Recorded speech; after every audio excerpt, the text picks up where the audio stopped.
நம்ம யாரு வம்புக்கும் போறது இல்ல, யாரு தும்புக்கும் போறது இல்ல. நம்ம உண்டு, நம்ம சோழி உண்டுன்னு போயிடுறது.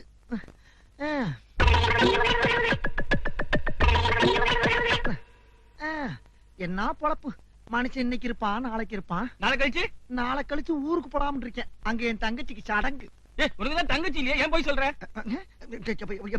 இல்லப்பா, சின்னம்மா மக.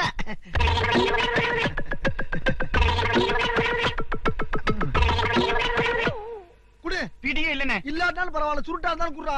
பகுத்த கலக்குது. குடு. கெட்ட நேரம் இருந்தா ஒட்டத்துல உட்கார்ந்தாலும் வச்சுடும்ல. நாங்களா வர்றோம். என்ன பாத்துக்கிட்டே இருக்க? எது? ஆறு பார்த்தா? நீதான்டா குரு குரு குரு குருன்னு பாக்குற. குரு குரு குரு குரு குரு நாங்க பார்த்தோம். ஆஹா. என்னடா சவுண்ட குடுக்குற?